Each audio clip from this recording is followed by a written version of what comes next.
cow! This one, hands down, had the biggest selection of entries I had to pick from to make it to the top 10. I looked at around 30 Mario games I played to consider for this list, meaning that 2/3 of the Mario games I played aren't going to show up today. Wow, with Mario being the biggest franchise on the market today, as much as I want to, I can't fit them all. Shame. So with Mario, who doesn't know him? Seriously, do I have to tell you who he is and the massive legacy he's left behind to innovate the entire gaming medium? No, I don't, because you've been there with the biggest gaming icon since the beginning. So let's just get to the rules, because they are quite a mouthful. Of course, this is my opinion. I know you get the gist, but here's 5 rules and reasons I'm bringing this up. 1, I'm a retro gamer. 2, I challenge the status quo, aka if you're looking for the popular Mario games to be on this list because you expect every countdown maker to agree with you, you're in a world of hurt with this list. 3, I play more underrated games. And 4, I'm judging by fun factor, not by how Mario should live up to his platforming standards to determine the ranking. And 5, I decided to pick my favorite game from every sub-series to represent one entry. Like there's only one entry for Mario Kart, one for Mario Golf, one for Mario RPGs, and whatnot. The platformers naturally get free reign. It's what Mario usually is known for. With that, let's jump into the list.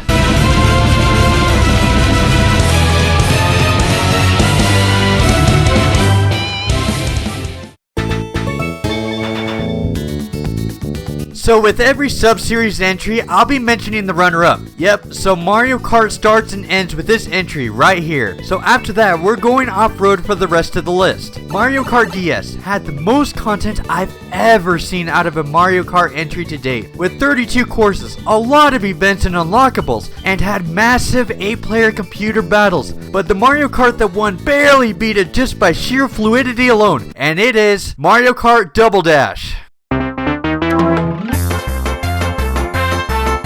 If there's something I have to praise the GameCube for, is their ambitious titles and concepts. We have Super Mario Sunshine, Super Smash Bros. Melee, and even though I'm not a fan of it, I'm so glad that Wind Waker has aged wonderfully for players. Mario Kart Double Dash added a whole new dimension to the experience, adding a layer of strategy to the 2 characters you pick for your special items and weight to your vehicle's effectiveness. And not just that, but the art style and charm just stands this game out, and it's aged magnificently.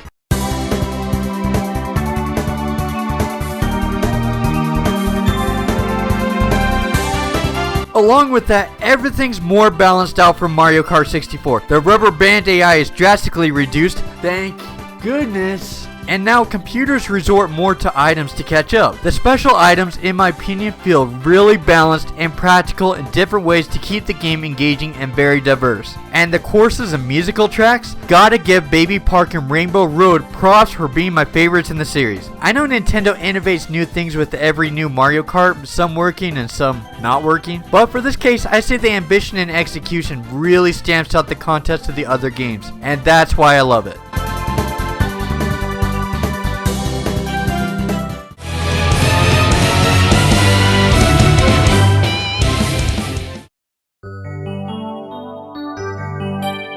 I guess it's time, isn't it? To explain why Super Mario 64 and Super Mario Galaxy didn't make it to my top 10 list. Remember guys, I don't hate any Mario games, and there was a huge selection of awesome games to choose from. So I just so happened to like 10 Mario games more than these 2 games, and that's really it. But I can list my reasons. Super Mario 64 is easy to explain. I played and finished this game somewhere between 8 to 12 times. I've lost count. And I'm just tired of it. I've been around it for too much of my life, and all the fun factor has been squeezed out of it and left for dry. I mean it. A part of my insides just can't enjoy it anymore like I used to. As I said before, it's not a bad Mario game. I'm just saying it's had its turn. I understand it's very innovative for what it contributed to the time, but overexposure really does take its toll on a person and saps your nostalgia to zero. Super Mario Galaxy is tougher to explain. Well, unfortunately, I don't have the time to explain it. It'd be a long story. Oh, right. You guys voted for a 30-minute video.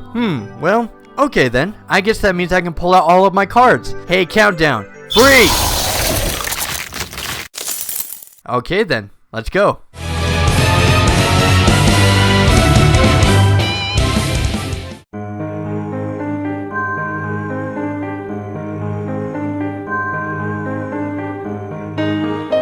Now, the aesthetics, hands down. They're gorgeous and I have absolutely no problem with them, so that's case closed. However, the gameplay department is lacking on a few points for my taste. Because of this, the aesthetics held me over for a while, but by the time I reached 50 stars in Super Mario Galaxy, I said to myself, I'm tired of this game. Because those lack of a few gameplay points got to me in the long run. So, for the first point, let's break this down. I'm not a fan of the concept of this game. Now hear me out why before you use one of those saw blades from Super Mario World to cut me open. Super Mario 64 and Super Mario Sunshine had big, sprawling environments for you to go explore. And that's the beauty of it. You can go play around, glance at everything, and it was a ton to take in to make it memorable when you explored every nook and cranny of it. And that's awesome. It means huge worlds of opportunity with adventure. Super Mario Galaxy didn't have that. Instead, it was confined to a bunch of tiny planets and the game simply revolves jumping from one planet to the next. So here's the setup. I jump to this tiny planet, play with some cool small gimmick and puzzle, then I jump to this tiny planet, play with some small gimmick and puzzle, and then move on. And that's the problem. I'm forgetting every environment and gimmick because it doesn't allow time to sink in, because they're tiny planets. There's no exploration or settling down potential. It just flashes by without leaving any proper impact. So when a galaxy was done, I said to myself, what did I do in this galaxy again? Point number 2, and I know it's a stupid one, but it's Mario's spin attack, and it didn't help with the memorability of this game. How did you kill the enemy? Spin attack. What got you out of that platforming misstep? Spin attack. What did you do to knock that thing down? Spin attack. The redundancy of that move got to me, especially since Super Mario 64 and Super Mario Sunshine had far more versatile arsenals. It's disappointing to see the downgrade of potential he once had. And lastly, Super Mario Galaxy is the easiest Mario game to date I played, and that's fine if it's easy. I have no problem with that. If people want easy games and enjoy them, that's fine. So this is just a preference, not a criticism, and that if a game gets too easy with me, it doesn't help in leaving any impressions with me. As I said before, Super Mario Galaxy isn't a bad game. It's just not a game for me. It's a beautiful, well-constructed game, and I enjoyed it for a while myself, but if I play it through firsthand and find myself getting bored down the line, then that means something. I think the graphics are fantastic, but it just so happens I care about the gameplay and memorable moments just as much as the graphics. And if those get too tame in my opinion, then that's it. There's no more explaining that needs to be done. On Freeze Countdown.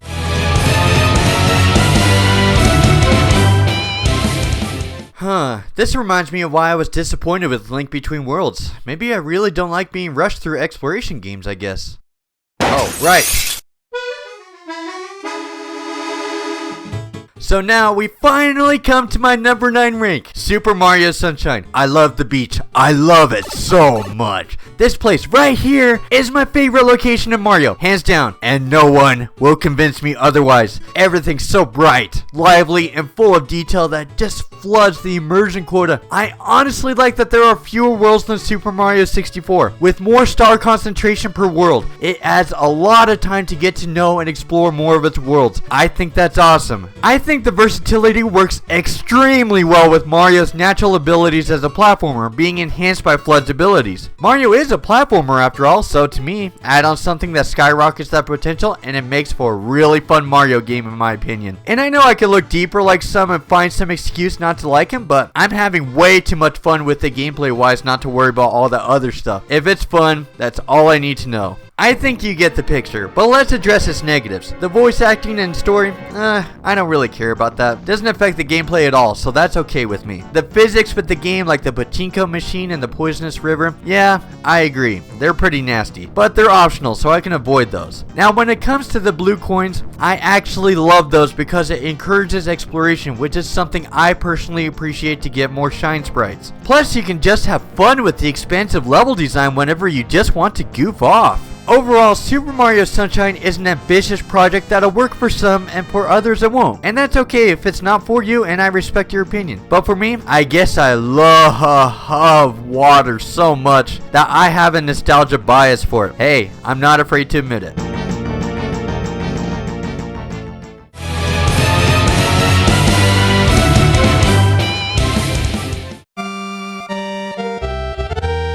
Ooh, this game is fantastic. Having grown up with Nintendo and Sega Genesis, this is Something new? I remember first seeing it on display right next to the cashier at a Walmart when I was around 6 years old. Unfortunately, I didn't have time to play it, which bummed me out big time, but this game cemented itself in my mind to play it again someday. Fortunately, a lot of my Super Nintendo friends had the game, and it was everything I could have dreamed of. I remember playing the game casually one time and wanted to replay a level, and happened to find a key, which led me to a different route, and I was like, what? And that's what makes Super Mario World so outstanding. In fact, when I bought the Game Boy Advance port about 10 years later, I finally did it. I finally got the chance to 100% the game the first time. Worth every minute, hands down. And now the question, why is it at number 8? Well, when I was going through the game for footage, I realized by Choco Mountain that I was starting to get my feel for it and wanted to put it away, which never, ever happens to me with a Mario game. So what's up? This is going to hurt some feelings, but Super Mario World doesn't feel as energetic as its other 2D and 3D games. The reason I find this a big deal is because I played the Sega Genesis all of my life with Sonic the Hedgehog and other fast games, so I'm more attached to faster and more energetic games. If you take a look at his other games, Mario is faster, has more activity going on with the screen more often, and the music is awesome, but it's definitely a lot more mellower along with the presentation. So it's a little jarring to go from this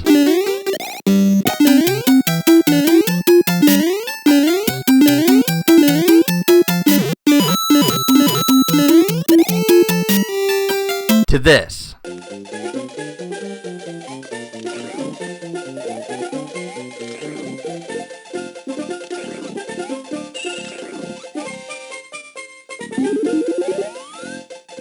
It makes me miss playing the other Mario games. And that's it. Hey, if it makes you feel any better, this is number 8 out of what? 30 games to choose from? I still say that's pretty darn good for what the positives offered. Super Mario World is a fantastic game.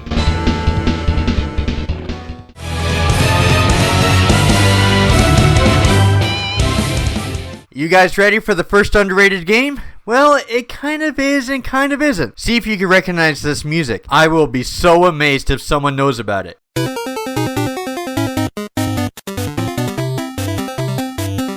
Now, I know what you're thinking. Why is it so cramped? Why is the screen so squished all of a sudden? That's because this is a Game Boy Color port of the original Super Mario Bros. Game. It's actually called the Super Mario Bros. Deluxe Edition. Now, I'll admit, this game's port has aged because this type of screening would be horribly panned on nowadays. But hear me out. This is on your Game Boy, not on your home console, meaning I could take this game with me wherever I went. It definitely made freshman year in high school a lot more tolerable at the time. So I consider this game a big stress reliever during that time and why it's so special to me. But this is what sealed it to number 7 for me. This game has so much content in it for a Game Boy Color game, it's not funny. In fact, I'd probably say if you're an achievement hunter or a completionist, at which I'm the former, that this Mario game will take up more of your time than the majority of Mario games. Probably all of them. Yes, I did just say that. That's because you have the original game, the lost levels, you have versus races, and finally, you have the bulk of the game, which is the challenges. There's a challenge mode where you had to find the 5 red coins challenge. There's a score attack challenge, and you had to find the hidden Yoshi challenge. All 3 of those challenges are plastered all over every original Mario level. And take my word for it, they're for the cream of the crop Mario players that will test everything out of you. Even the first level gave me a run for my money from my hardcore skills. So if you're looking for the ultimate gauntlet of achievements and looking for 100+ hours to kill, look no further. This game will keep you busy for a while.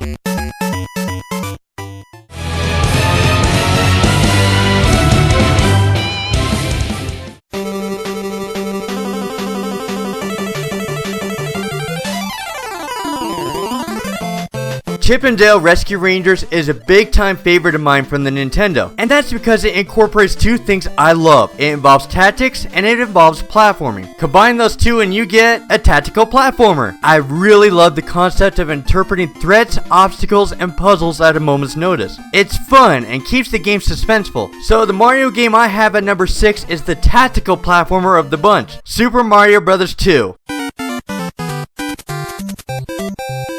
Now, the first thing I'm guessing a lot of people will say to me is, well, the other Mario games are tactical and platformers. To that, I'd say you're right, to an extent. But ask yourself, how often in Super Mario Bros. 2 do you have to stop for a moment and figure out a problem? Digging in sandpits to avoid enemies ganging up on you? Guessing the timing on throwing bombs to blow up barricades? Deciding where to put the red potion to find the mushroom? Having to improvise on getting over spikes? Or how about those key moments where that face monster gets ya? Just overall, I think this is where Super Mario Bros. 2 shines the most from the other games. You don't think with your feet and mindlessly keep moving, you think with your head. And I cherish when a platformer does that, to go out of its way and puts up some resistance to get you thinking rather than let you blaze through levels like every other Mario game usually does. You have 4 characters, which encourages a lot of playing styles. The bosses are rather exceptional for Mario standards. The charm and music still holds up really well today. Just everything, in my opinion, trumped everything the original did. I'll play it any day of the week and had a blast playing it for footage. And the negatives? Sorry, not happening. This game is too damn good.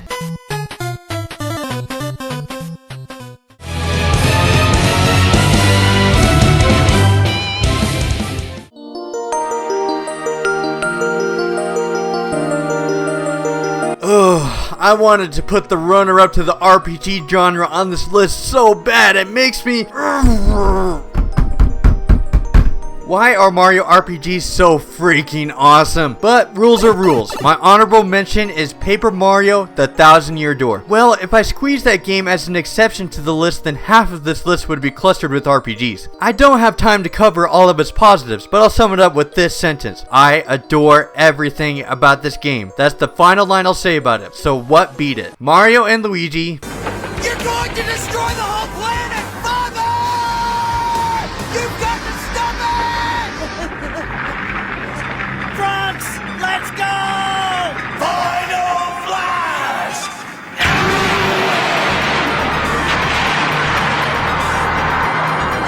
What's this? So this is the top thing I absolutely want to stress what Superstar Saga did over other Mario games. It's the most moving piece of revolution I've ever seen incorporated into an RPG in my life. In most RPGs, you just wait for your turn to go on and select your commands. With Superstar Saga, you have the option for more damaging moves, dodging, counterattacks, combos, but it doesn't stop there. Woo! No, not by a long shot. What amazes me about Superstar Saga compared to the other RPG games is Mario and Luigi's chemistry. Before this game came out, the question was never asked, what would happen if you paired up Mario and Luigi? So when I bought this game, I had some very interesting expectations. Just how would that work? And this is the wonderment of this phenomenal game. Every time I came across a bullet point on how this game executed something, it didn't just surpass it, it didn't just brutalize it, it took that giant bullet bill from Super Mario Bros. Wii and annihilated it to another planet. Just how did they do it? It baffles me that everything happened to work so well and so graciously to make it an RPG in its own league. But I'm guessing you want the juicy bits. Why did I pick this one over the other Mario and Luigi games? To be frank, it's the location, the Bean Bean Kingdom. It causes an eruption of new environments and new characters to meet we've never had to before. Especially since we've been isolated to the Mushroom Kingdom all of this time. So you can say it's cabin fever from its concept. You heard me from Super Mario Sunshine. New places to explore gives me that special tingly sensation of adventure, and that's good enough for me to cement this game to my heart.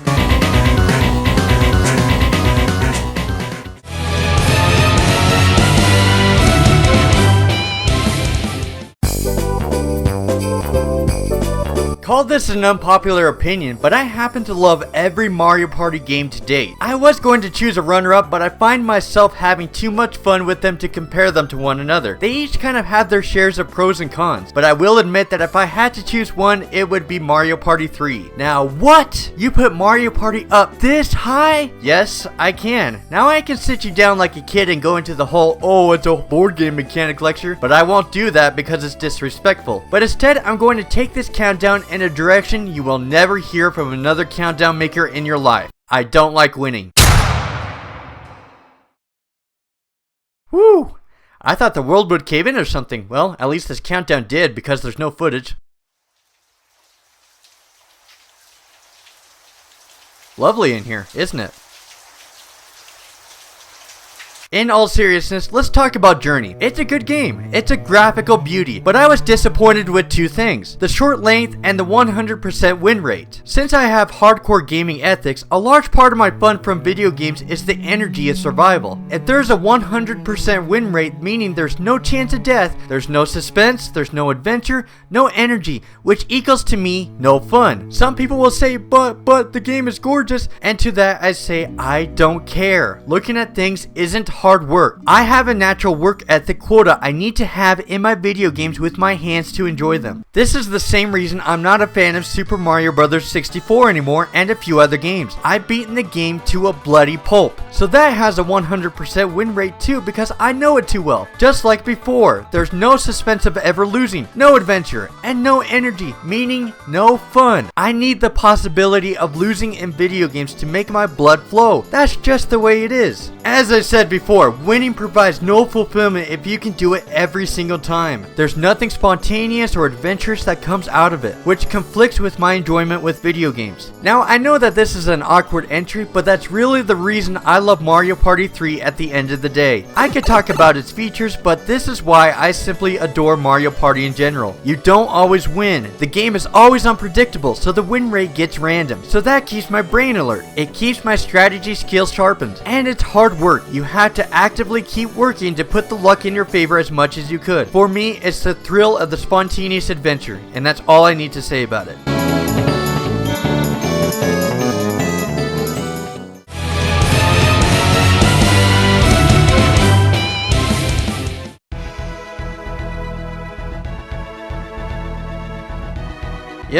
Yep, I deserve that look. Welcome to my guilty pleasure entry. All throughout freshman year in college, I played this golf game religiously for a semester. And I even asked myself the question, why? Mario hardly shows up in this game. Even for an underrated game, it looks to not have much merit. And it's just golf. Of course, if you guys know me, you know there's a lot of potential that more than meets the eye I'm going to explain to you. Well, first, when it comes to guilty pleasure video games, it usually comes down to the game catering highly to your personal preferences, rather than addressing if the game is technically good or not. But what appealed me to this game? First, I need to say that I don't like golfing video games generally, but this pulled me into it because of its plot. What happens is that you get signed up for a golf club starting at the bottom rung of the ladder and have to work your way up. I'm talking that you level up and get additional challenges as you go on. I adore this! I always love these underdog stories and types of progression, and it helps a lot in encouraging you to think that you could go up against Mario and your teacher someday. It's cool. It gives you that big challenge to look forward to play against the star of the Mario series someday. I think that's fantastic. But now this brings me to the second point I love about this game, the difficulty curve, and that I love mathematics. What's interesting about this game is that the leveling doesn't matter as much as learning the game mechanics. This game focuses solely on your skill to judge the wind, the right club,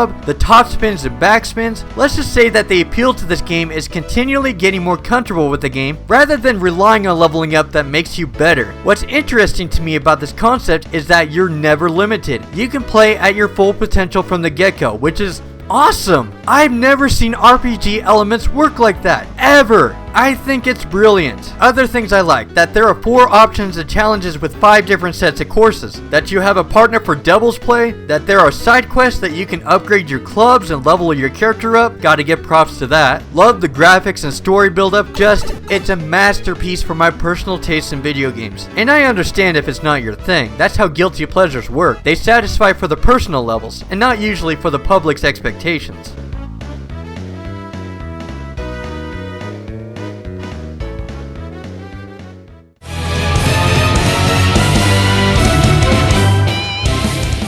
This is the most innovative Mario game platformer to date in my opinion. I've never seen a pace set so godly well with the introduction of new mechanics and level design. Oh yeah, and I love puzzles.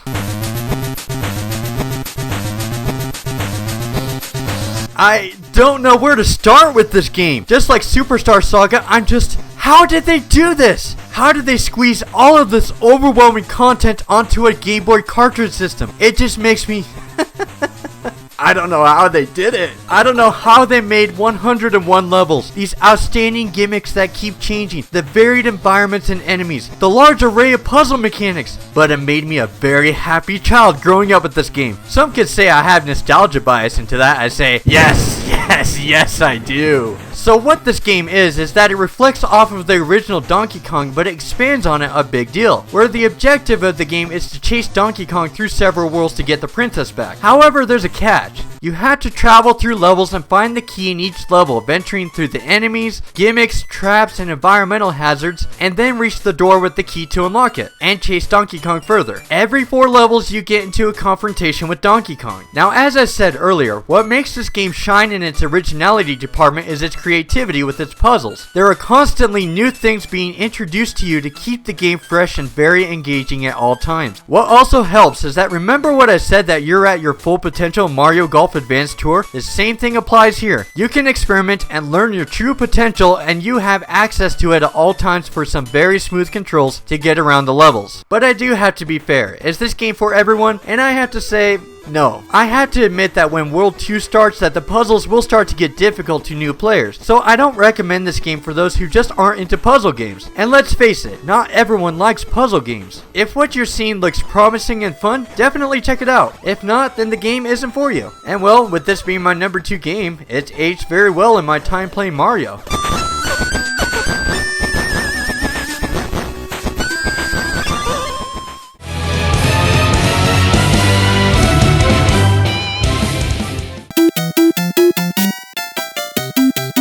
So I'm going to give blunt here, just a heads up, but I truly do think this. I sat here for a few hours figuring out how to justify saying that Super Mario Bros. 3 is my favorite Mario game. I was thinking about saying it's full of thunderous energy, the blinding nostalgia, and that it was my childhood, and then call it quits and countdown over. But to me, anybody could say that about any Mario game, and to be frank, that's actually a stupid reason to say you like your video game. Why do you like Super Mario Bros. 3? And you respond with, because it's my childhood. It doesn't tell anybody anything. In fact, it proves that the person would use their nostalgia as an excuse not to think why you love your game and get out of explaining your reasoning without being objective. So here it goes. So let's cover the negatives first. There are some things I don't like about Super Mario Bros. 3. I don't like the fancy power-ups, the frog suit, the Tanuki suit, and the hammer suit. In my opinion, they're hard to control and get a use out of them at all. The bosses, especially the redundant mini-boss, aren't good in my eyes. But to be fair, Mario is rather redundant with its bosses all throughout the series, so I won't fault it for that. So with that, let's start with the positives of what I think this Mario game did above what viewers probably thought would be in the top spot. The controls feel just right. With Super Mario Bros. 2, it felt a teensy bit too tight for some moments,